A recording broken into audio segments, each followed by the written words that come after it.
Whether Brazil wins this World Cup or crashes out tomorrow won't settle the argument.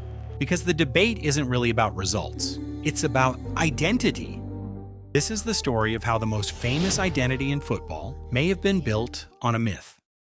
There is an idea of Brazil, not a country, not a football team, an idea. Say the word Brazil to anyone, anywhere, and the same pictures appear. Smiling football, dribbling, flicks nobody asked for, goals that look like punctuation on a sentence written in joy, a kind of football that doesn't just want to win, it wants to be remembered for how it won. This idea is so powerful, it's outlived stadiums, governments, even most of the players who supposedly created it. This is not the Brazil we see today. Then where did this idea come from? And is it even true? 1958.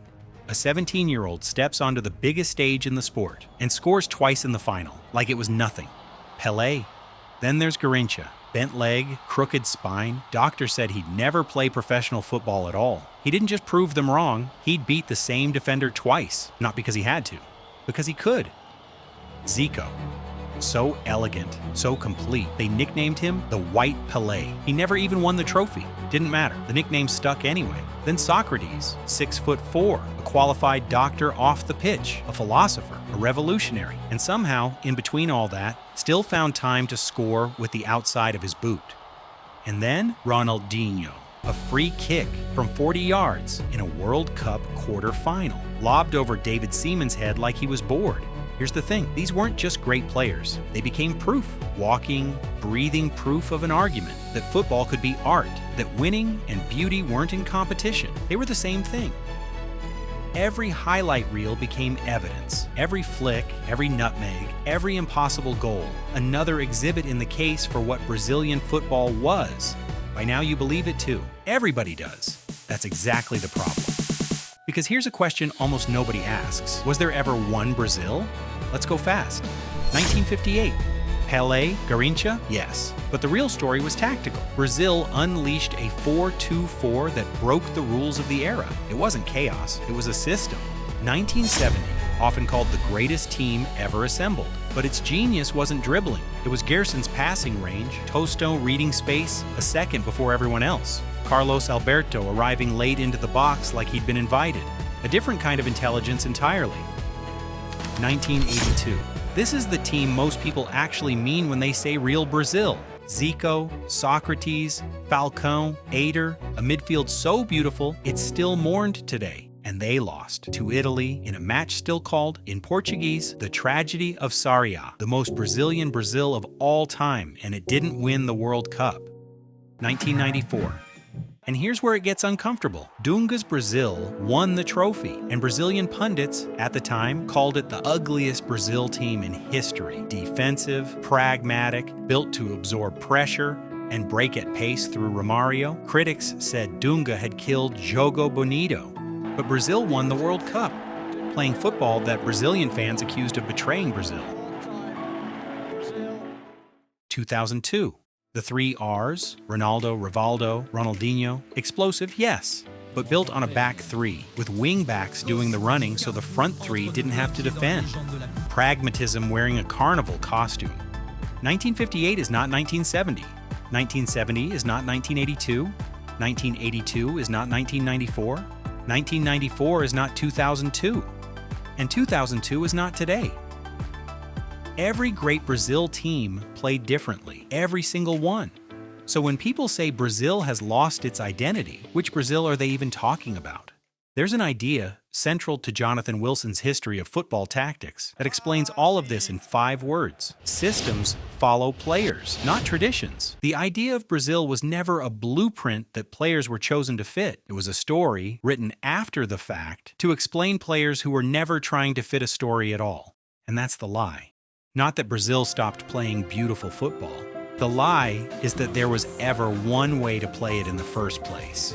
And if that's true, then maybe the problem isn't that modern Brazil has abandoned its identity. Maybe we're asking modern Brazil to imitate ghosts. Ghosts born from a lie everyone agreed to believe. Look at the players Brazil actually has right now. Vinicius Jr., explosive, A nightmare in open space. A player who does his best work running into the game, not orchestrating it from a standstill. Rafinha, relentless, direct, built for combination play at speed. Genuinely world-class players. But ask yourself, are they the same type of player as Zico? As Sócrates? Zico controlled tempo. Sócrates dictated games from deep, like a chess player who happened to also be unbeatable in the air. Vinicius and Rafinha don't dictate tempo. They explode into it. So here's the uncomfortable question. If you ask Vinicius Jr. to play like Sócrates, are you asking him to play Brazilian football? Or are you asking him to play someone else's football and just hoping he's Brazilian enough to pull it off?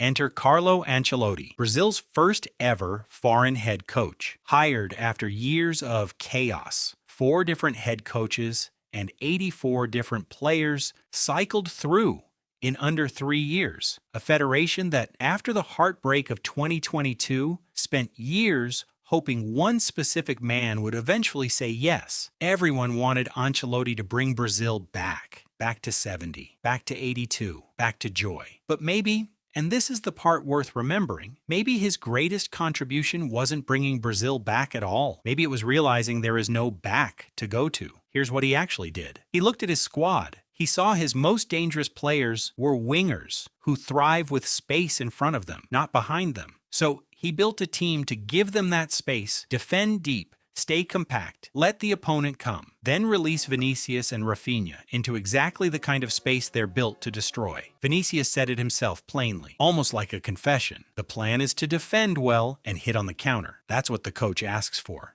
Now, does that sound familiar? It should.